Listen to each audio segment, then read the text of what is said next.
नमस्कार, मैं हूं सत्यपाल और आप देख रहे हैं CWB हिंदी न्यूज। शक संवत 1947 विक्रम संवत 2022 से आज मार्गशीर्ष मास के कृष्ण पक्ष की षष्ठी तिथि और दिन रविवार है। तदनुसार अंग्रेजी तारीख 9 नवंबर सन 2025। सबसे पहले आज की सुर्खियां। सरसों में जड़ गलन रोग का खतरा, हरियाणा एग्रीकल्चर यूनिवर्सिटी हिसार ने दी किसानों को सलाह, समय पर करें इस दवा का छिड़काव। कफ सिरप में अधिक मात्रा में मिला डाई एथिलीन ग्लाइकॉल, सैंपल जांच में खुलासा, हरियाणा सरकार ने जारी की एडवाइजरी। हरियाणा में ई रजिस्ट्री पर तकनीकी ब्रेक, 10 दिन बंद रहेगा ऑनलाइन सिस्टम। हरियाणा में प्रेमी जोड़े की सुरक्षा पर हाईकोर्ट सख्त ऑर्डर दिया, आवेदन मिलते ही एक्शन लें, किसी भी अनहोनी पर अधिकारी होंगे जिम्मेदार। टीचर मनीषा डेथ मिस्ट्री, फिर भिवानी लौटेगी सीबीआई टीम, पिता संजय बोले रिपोर्ट लेने दिल्ली गई थी, 1 से 2 दिन में शुरू होगी जांच। हरियाणा पुलिस का ऑपरेशन ट्रैक डाउन, 2 दिन में 56 कुख्यात बदमाश पकड़े, 602 जेल पहुंचे। हरियाणा के युवाओं को मिल रहा है यूएई में काम करने का मौका, HKRN के जरिए करें आवेदन, बताएंगे पूरी अपडेट। EPF ट्रांसफर अब ऑटोमेटिक तरीके से होगा, नौकरी बदलते ही PF बैलेंस 2 से 3 दिन में नए अकाउंट में आ जाएगा। भारत ने ऑस्ट्रेलिया से T20 सीरीज जीती, 5वां मैच बारिश होने के कारण बेनतीजा रहा। देश भर के लोगों को मिली 4 नई वंदे भारत ट्रेन की सौगात, इन रूटों पर भरेंगी फर्राटा। और संसद का विंटर सेशन 1 से 19 दिसंबर तक चलेगा, 15 बैठकें होंगी। मानसून सत्र के दौरान धनखड़ ने दिया था इस्तीफा। और अब खबरें विस्तार से। हरियाणा में मौसम लगातार बदल रहा है, रात के तापमान में लगातार गिरावट दर्ज की जा रही है। हिसार की रात प्रदेश की सबसे ठंडी रही है, रात का तापमान 10 डिग्री सेल्सियस से कम रहा। वहीं प्रदूषण का स्तर भी पहले से कम हुआ है, इससे लोगों को प्रदूषण से कुछ राहत जरूर महसूस हुई। इसके अलावा विक्षोभ के गुजरने से रात के तापमान में काफी ज्यादा गिरावट देखने को मिल रही है, जिससे रात में और भी ज्यादा ठंडी बढ़ने की संभावना बनी हुई है। मौसम विभाग के विशेषज्ञ डॉक्टर चंद्र मोहन ने बताया कि आने वाले दिनों में हरियाणा में दिन और रात के तापमान में और अधिक गिरावट देखने को मिलेगी। इस बढ़ती ठंड का कारण उत्तर पर्वतीय क्षेत्रों में हो रही बर्फबारी है। अभी इस समय मौसम को प्रभावित करने वाली कोई भी प्रभावी मौसम प्रणाली सक्रिय नहीं हुई है, इसलिए आने वाला 1 सप्ताह में यह मौसम शुष्क और साफ बना रहेगा। हिसार में चौधरी चरण सिंह हरियाणा कृषि विश्वविद्यालय यानी HAU के कुलपति प्रोफेसर बलदेव राज काम्बोज ने किसानों को सलाह दी है कि वे सरसों की फसल में जड़ गलन, फुलिया और उखेड़ा जैसी समस्याओं की पहचान करके समय पर छिड़काव करें। उन्होंने बताया कि इस वर्ष अत्यधिक वर्षा होने के कारण सरसों की बुआई उच्च आर्द्रता और कम तैयार भूमि में हुई है, जिससे इन रोगों की संभावना बढ़ गई है। जिन किसानों ने बीज उपचार नहीं किया, उनके खेतों में रोग तेजी से फैल रहे हैं। अनुसंधान निदेशक डॉक्टर राजवीर गर्ग ने बताया कि जड़ गलन रोग फफूंद के कारण होता है, जिसमें पौधे बीज पत्ती अवस्था में ही सूख जाते हैं। इस स्थिति में कार्बेंडाजिम का 0.1% का घोल बनाकर छिड़काव करें और जरूरत पड़े तो 15 दिन बाद इसे दोबारा से दोहराएं। फुलिया रोग की स्थिति में मैंकोजेब या मेटलैक्सिल प्लस मैंकोजेब का 2.5 ग्राम प्रति लीटर पानी के हिसाब से छिड़काव करें। डॉक्टर गर्ग ने बताया कि यदि जड़ गलन और पत्तियों पर धब्बे दोनों ये लक्षण दिखाई दें तो कार्बेंडाजिम 0.1% और मैंकोजेब 0.25 ग्राम का टैंक मिश्रण उपयोग करें। तिलहन वैज्ञानिक डॉक्टर राम अवतार ने किसानों को हल्की सिंचाई करने और पानी जमा होने से बचने की सलाह दी है। वहीं पादप रोग विशेषज्ञ डॉक्टर राकेश पुनिया ने बताया कि पत्तियां मुरझाने पर कार्बेंडाजिम 1 ग्राम और स्टेप्टोसाइक्लिन 0.3 ग्राम प्रति लीटर पानी का छिड़काव लाभदायक रहेगा। भिवानी जिले के गांव ढाणी लक्ष्मण निवासी तकरीबन 19 वर्षीय शिक्षिका मनीषा की मौत मामले में सीबीआई की टीम दोबारा से भिवानी लौटेगी। मनीषा के पिता संजय कुमार ने कहा कि उनकी सीबीआई के अधिकारियों से बातचीत हुई है। इस दौरान सीबीआई के अधिकारियों ने उन्हें बताया कि 1 से 2 दिन में सीबीआई की टीम वापस भिवानी लौट रही है। गाँव ढाणी लक्ष्मण निवासी संजय कुमार ने बताया कि उन्होंने सीबीआई के अधिकारियों से फोन पर उसकी बात हुई थी। इस दौरान सीबीआई के अधिकारियों ने उन्हें बताया कि वे रिपोर्ट लेने के लिए दिल्ली पहुंचे थे। सीबीआई ने उन्हें आश्वासन दिया कि जाँच तेजी से चल रही है, उचित कार्रवाई की जाएगी। संजय कुमार ने कहा कि अभी पुलिस द्वारा जारी किए गए मनीषा सुसाइड नोट के मिलान की रिपोर्ट अभी नहीं आई है, उसका अभी इंतजार है। बता दें कि मनीषा मौत मामले की जांच में जुटी सीबीआई की टीम 3 बार भिवानी आ चुकी है। वहीं अब दिल्ली वापस लौट गई, जो टीम भिवानी के रेस्ट हाउस में ठहरी हुई थी। पंजाब एवं हरियाणा हाईकोर्ट ने स्पष्ट किया है कि प्रेमी जोड़े यानी कपल को सुरक्षा प्रदान करने में देरी जीवन के मौलिक अधिकार का उल्लंघन है। कोर्ट ने स्पष्ट किया कि सुरक्षा का आवेदन मिलते ही विशेष रूप से विवाह संबंधी मामलों में सिक्योरिटी प्रदान की जानी चाहिए। किसी भी इनकार के लिए एक विस्तृत स्पष्ट आदेश होना चाहिए। जस्टिस प्रमोद गोयल ने कहा कि संरक्षण के मामलों में स्टेट अथॉरिटी की जिम्मेदारी है कि वे पहले सिक्योरिटी दे और फिर यह पता लगाए कि कोई खतरा पैदा हुआ है या नहीं। चेतावनी देते हुए कोर्ट ने कहा है कि यदि किसी नागरिक द्वारा आवेदन प्राप्त होने पर तुरंत सुरक्षा प्रदान नहीं की जाती है, विशेष रूप से विवाह के मामले में, तो अधिकारियों को समय पर सुरक्षा प्रदान न करने और किसी भी अप्रिय घटना के घटित होने पर एक या अन्य रिपोर्ट मांगने में उनकी निष्क्रियता के लिए उत्तरदायी ठहराया जाएगा। हरियाणा में कफ सिरप के निर्माण में स्वीकार्य सीमा से अधिक मात्रा में डाई एथिलीन ग्लाइकोल यानी DEG मिला है। इसको लेकर सरकार की ओर से पब्लिक वार्निंग जारी की गई है। सरकार की ओर से जारी लेटर में लिखा है कि सिरप में मिलावटी और मानक गुणवत्ता को भी घोषित नहीं किया गया है। जिला में ड्रग कंट्रोल के अधिकारियों को ऐसे सिरपों की आवाजाही पर कड़ी निगरानी रखने और नमूने लेने के निर्देश जारी किए हैं। इसके अलावा मेडिकल स्टोर पर यदि ये सिरप मिलते हैं तो उन्हें जब्त कर लिया जाएगा। इन सिरपों की बैच संख्या की बात करें तो R250 310 1 है। इस सिरप को messrs Shreya life sciences private limited 13.14.15 Raipur ने बनाया है। मध्य प्रदेश में कोल्ड ड्रिफ्ट कफ सिरप के इस्तेमाल से 17 बच्चों की मौत हुई थी, जिसके बाद पंजाब सरकार ने कोल्ड ड्रिफ्ट कफ सिरप की बिक्री और इसके उपयोग पर रोक लगा दी है। हरियाणा सरकार भी अब कफ सिरप की जांच करवा रही है। इस संबंधी सेहत विभाग की तरफ से आदेश जारी कर दिए गए हैं। वहीं सेहत मंत्री आरती राव ने कहा है कि जिस ब्रांड और साल्ट की बात हो रही है वो हरियाणा सरकार खरीद नहीं रही है। हम देख रहे हैं कि इसका प्रोडक्ट कहां से आ रहा है। हम वहां से कप सिरप बिल्कुल नहीं खरीदेंगे। आने वाले समय में हम इस पर नजर बनाए रखेंगे। बागेश्वर धाम प्रमुख धीरेन्द्र कृष्ण शास्त्री की सनातन एकता पद यात्रा 8 नवंबर को हरियाणा पहुंची। 7 नवंबर को दिल्ली के छतरपुर स्थित श्री कात्यायनी मंदिर से शुरू हुई यात्रा ने जिरखोद मंदिर से होते हुए अरावली के मांगरकट से गुरुग्राम सड़क पर होते हुए फरीदाबाद में प्रवेश किया। यह मीडिया से बातचीत में धीरेन्द्र शास्त्री ने कहा कि हम जातियों का अहंकार खत्म करना चाहते हैं, सभी को एक ही धागे में पिरोना चाहते हैं। यात्रा में रेसलर दिलीप सिंह राणा उर्फ ग्रेट खली और क्रिकेटर शिखर धवन भी शामिल हुए। पद यात्रा में धीरेन्द्र कृष्ण शास्त्री खली का हाथ पकड़कर चले। यहाँ केंद्रीय मंत्री मनोहर लाल खट्टर ने यात्रा का भव्य स्वागत किया। यात्रा में शामिल महाराष्ट्र, उत्तर प्रदेश, मध्य प्रदेश आदि जगहों के लोगों ने कहा कि हिंदुओं को जोड़ने के लिए आए हैं। बस यही उद्देश्य है कि भारत हिंदू राष्ट्र बन जाए। धीरेन्द्र कृष्ण शास्त्री की यात्रा का समापन यूपी के वृंदावन में होगा।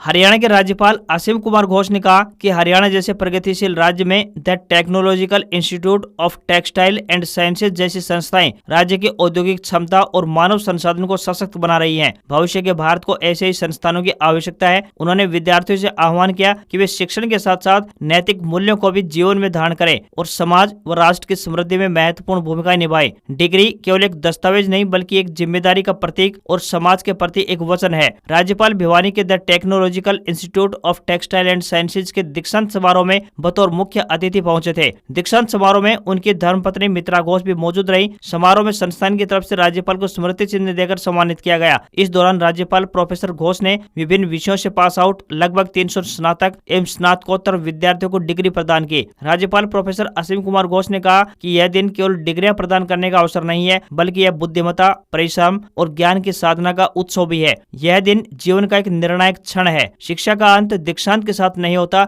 बल्कि यह हर नई चुनौती के साथ पुनः प्रारंभ होती है।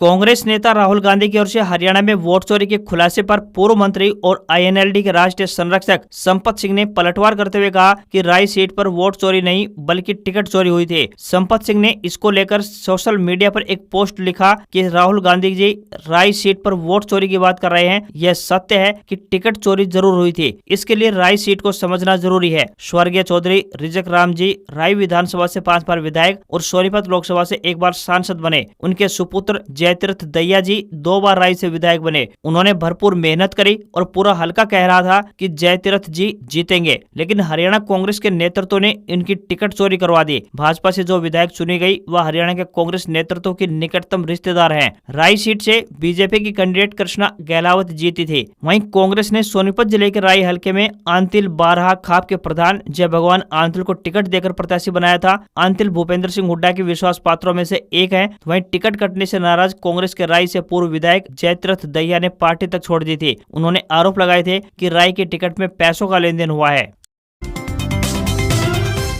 हरियाणा पुलिस के राज्यव्यापी अभियान ऑपरेशन ट्रैक डाउन की शुरुआत हो चुकी है। 5 से 20 नवंबर तक चलने वाले इस ऑपरेशन के पहले ही 2 दिनों में पुलिस ने कार्रवाई करते हुए कुल 56 कुख्यात वांछित अपराधियों को गिरफ्तार कर लिया है, जबकि 602 अन्य आरोपियों की भी गिरफ्तारी की गई है। इस तरह कुल मिलाकर 602 अपराधी पुलिस के शिकंजे में आ चुके हैं। इस ऑपरेशन की शुरुआत की बात करें तो 5 नवम्बर को हुई, जब एक ही दिन में 32 अपराधियों की गिरफ्तारी की गई। इन 2 दिनों में 9 हिस्ट्री शीट भी खोली गई है, जिसमें ऐसे अपराधियों के आधिकारिक रिकॉर्ड को अपडेट करने के साथ साथ भविष्य में उनकी जमानत रद्द करवाने की प्रक्रिया भी तेज हो सकेगी। डीजीपी ओपी सिंह के नेतृत्व में चल रहे इस अभियान में थाना, जिला और राज्य स्तर पर अपराधियों के खिलाफ रणनीतिक कार्रवाई की जा रही है। हर थाना अपने क्षेत्र के 5 सबसे कुख्यात अपराधियों को निशाने पर रखे हुए हैं, जबकि हर जिले की टीम अपने 10 टॉप मोस्ट वांटेड अपराधियों को गिरफ्तार करने पर केंद्रित है। इसी तरह एसटीएफ ने राज्य भर के 20 सबसे खतरनाक अपराधियों की सूची बनाई है, जिन पर सख्त से सख्त कार्रवाई की जा रही है। ऑपरेशन ट्रैक डाउन को जनता से जोड़ने और पुलिस जन सहयोग को और अधिक मजबूत करने के लिए आईजी क्राइम ने अपना निजी मोबाइल नंबर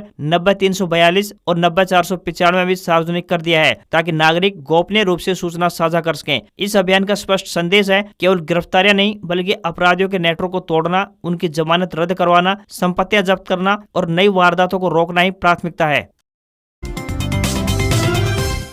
नौकरी बदलने पर अब ईपीएफ ट्रांसफर के लिए फॉर्म भरने या इंतजार करने की आवश्यकता नहीं पड़ेगी। ईपीएफओ ने अपने ऑटोमेटिक ट्रांसफर सिस्टम शुरू कर दिया है, जो साल 2025 से पूरी तरह से लागू हो जाएगा। इससे करोड़ों कर्मचारियों का पीएफ बैलेंस अपने आप नए एम्प्लॉयर के अकाउंट में ट्रांसफर हो जाएगा। पहले नौकरी बदलते ही कर्मचारियों को फॉर्म 13 भरना पड़ता था, फिर पुराने और फिर नए एम्प्लॉयर से वेरिफिकेशन करवाना होता था। इसमें 1 से 2 महीने का समय लग जाता था, कई बार क्लेम रिजेक्ट भी हो जाता था या इंटरेस्ट का नुकसान भी होता था। ईपीएफओ डेटा के मुताबिक हर साल लाखों क्लेम पेंडिंग भी रहते थे। अब नए नियमों से ये सब दिक्कतें खत्म होने वाली हैं। कोई डॉक्यूमेंट अपलोड नहीं, ऑटो प्रोसेस तरीके से होगा। इंटरेस्ट कंटिन्यू रहेगा, कोई लॉस भी नहीं होगा। रिटायरमेंट पर पूरा अमाउंट अब एक जगह ही मिल पाएगा। यूएएन को आधार बनाने से फ्रॉड भी रुकेगा। साथ ही जॉब स्विचिंग करना भी आसान होगा, खासकर प्राइवेट सेक्टर वालों के लिए फायदे की बात होगी। ईपीएफओ का कहना है कि इससे 10 करोड़ से अधिक मेंबर्स को फायदा पहुंचेगा। एक सीनियर ऑफिसर ने कहा कि ऑटोमेटिक ट्रांसफर से पेपरलेस और फास्ट सर्विस मिलेगी। आने वाले दिनों में पीएफ विड्रॉल भी ऑटो हो सकता है। अगर आपका यूएएन पुराना है तो ईपीएफओ ऐप या वेबसाइट पर जाकर इसे अपडेट अवश्य कर ले। नई जॉब ज्वाइन करने से पहले चेक करें कि पुराना पीएफ क्लोज हो गया है या नहीं। इससे आपका रिटायरमेंट फंड भी सेफ रहेगा। हरियाणा में जमीन रजिस्ट्री से जुड़ी एक बड़ी अपडेट सामने आ रही है। यहाँ प्रदेश सरकार की पेपरलेस रजिस्ट्री को 10 दिन का तकनीकी विराम लगा दिया गया है। 1 नवंबर से प्रारंभ हुआ ऑनलाइन सिस्टम कुछ ही दिनों में तकनीकी खामियों से जूझने लगा, जिसके कारण राज्य भर में रजिस्ट्री प्रक्रिया को कुछ दिनों के लिए रोक दिया गया है। इस दौरान न तो ऑनलाइन और न ही ऑफलाइन यानी दोनों माध्यम से रजिस्ट्री नहीं हो पाएंगे, केवल आवेदन स्वीकार किए जाएंगे। नए सॉफ्टवेयर शुरू होते ही जब रजिस्ट्री ऑनलाइन की जाने लगी तो कई जिलों से शिकायतें भी आने लगी। सबसे बड़ी समस्या ये आई कि अपलोड रजिस्ट्री के कागजात काले व सफेद व धुंधले दिखाई देते हैं। इससे रजिस्ट्री क्लर्क ये पहचान नहीं पाते कि दस्तावेज ओरिजिनल है या फिर फोटोकॉपी। राजस्व विभाग के नियमों के अनुसार रजिस्ट्री के लिए ओरिजिनल दस्तावेज आवश्यक होते हैं। सॉफ्टवेयर की दूसरी सबसे बड़ी समस्या ये आई है कि अपलोड की गई संपत्ति किस क्षेत्र में है, सेक्टर, कॉलोनी या फिर ग्रामीण इलाका, इसकी स्पष्ट जानकारी नहीं मिल पाती है, जिसके चलते जमीन का कलेक्टर रेट तय करना भी मुश्किल हो जाता है। कई तहसीलों से रिपोर्ट आई है कि सिस्टम स्थान से जुड़ा डेटा सही ढंग से नहीं पढ़ा जा रहा है। इन सभी तकनीकी वजहों से रजिस्ट्री को फिलहाल 10 दिनों के लिए रोक दिया गया है।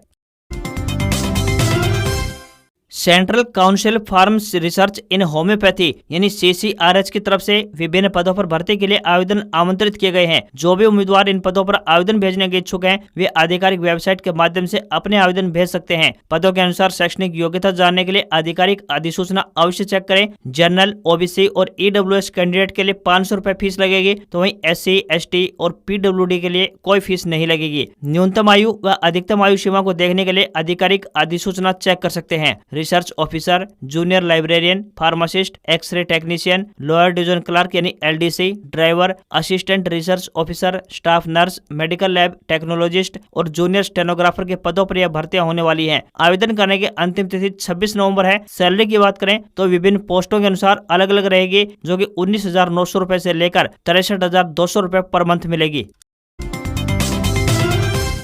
हरियाणा के जो भी युवा विदेश में नौकरी करना चाहते हैं वे हरियाणा कौशल रोजगार निगम लिमिटेड यानी HKRNL के जरिए आवेदन कर पाएंगे। युवाओं को UAE यानी यूनाइटेड अरब अमीरात में नौकरी करने का मौका मिल रहा है। बता दें कि UAE में सिविल हेल्पर, राजमिस्त्री और शटरिंग कारपेंटर और स्टील फिक्सर के पदों पर भर्ती होने वाली है। इन युवाओं को इंटरव्यू के जरिए नौकरी मिलेगी। इन नौकरी के लिए 40 साल तक की आयु के लोग आवेदन कर पाएंगे। चारों श्रेणियों के 100 पदों यानी कि कुल मिलाकर 400 पदों के लिए आवेदन आमंत्रित किए गए हैं। सिविल हेल्पर के 100 पदों के लिए 1 साल का कॉन्ट्रैक्ट होगा और 2 वर्ष तक का एक्सपीरियंस होना चाहिए। नौकरी मिलने के बाद उम्मीदवारों को 31,233 रुपए मासिक वेतन भारतीय मुद्रा के अनुसार मिलेगा। वहीं राजमिस्त्री पदों के लिए 2 साल का कॉन्ट्रैक्ट होगा और अनुभव कम से कम 1 वर्ष का होना चाहिए। इन पदों पर नियुक्त होने वाले उम्मीदवारों को हर महीने 37,475 रुपए वेतनमान मिलेगा। वहीं शटरिंग कारपेंटर के 100 पदों के लिए 2 वर्ष का कॉन्ट्रैक्ट होगा और 1 वर्ष के कार्य अनुभव अनिवार्य रहेगा। वहीं प्रतिमाह वेतनमान की बात करें तो 34,556 रुपए वेतन मिलेगा। वहीं स्टील फिक्सर के 100 पदों के लिए 2 वर्ष का कार्य अनुभव होना चाहिए। साथ ही 2 वर्ष के कॉन्ट्रैक्ट पर रखा जाएगा और प्रति महीने 34,356 रुपए वेतनमान दिया जाएगा। उम्मीदवारों को कार्यस्थल पर परिवहन, चिकित्सा, निःशुल्क आवास, ओवर टाइम भत्ता भी प्रदान किया जाएगा। वेतन के साथ साथ अवकाश, वार्षिक चिकित्सा सुविधा, निःशुल्क भोजन व भोजन भत्ते का लाभ भी मिलेगा। युवाओं को साप्ताहिक अवकाश व जीवन बीमा का भी लाभ दिया जाएगा।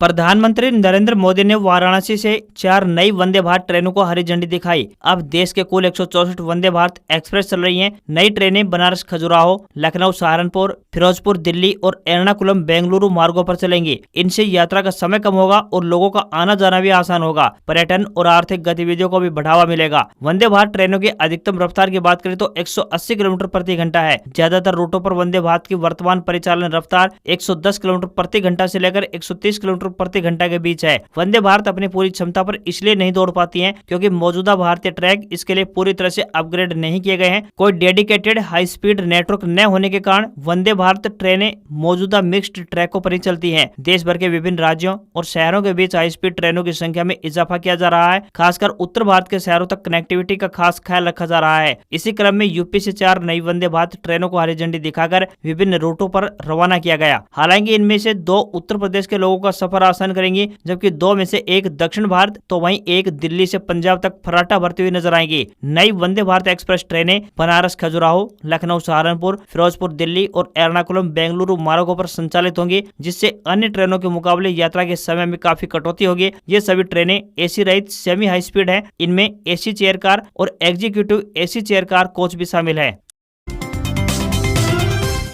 इस हफ्ते सोने चांदी के दाम में गिरावट देखने को मिली। 31 अक्टूबर को सोना 1,20,770 रुपए प्रति 10 ग्राम के स्तर पर था, तो अब 7 नवंबर को 670 रुपए कम होकर 1,20,100 रुपए पर पहुंच गया। ये लगातार तीसरा सप्ताह है जब सोने का भाव गिरा है। वहीं 17 अक्टूबर को सोना 1,29,584 रुपए प्रति 10 ग्राम के स्तर पर पहुंच गया था। यह स्थिति चांदी की भी है। पिछले हफ्ते के आखिरी कारोबारी दिन यानी 31 अक्टूबर को 1 किलोग्राम चांदी की कीमत 1,49,125 रुपए पर थी, जो इस हफ्ते के आखिरी कारोबारी दिन यानी 7 नवंबर तक 850 रुपए कम होकर 1,48,275 रुपए प्रति किलोग्राम के स्तर पर पहुंच गई। दिवाली जैसे फेस्टिवल के बाद इंडिया में सोने चांदी की खरीदारी का सिलसिला थम गया है। इससे सोना चांदी की डिमांड में कमी आई है। वहीं सोना चांदी को सेफ हेवन के नाम से भी जाना जाता है, यानी मुश्किल वक्त में लोग इन्हें खरीदारी करते हैं। ग्लोबल टेंशन के कम होने से इसमें गिरावट देखने को मिली है। आज खबरों में बस इतना ही। देखते रहिए आपका अपना हरियाणा का सबसे बेहतरीन news channel CWB Hindi news. नमस्कार। इसी आशा के साथ आपका दिन शुभ रहे।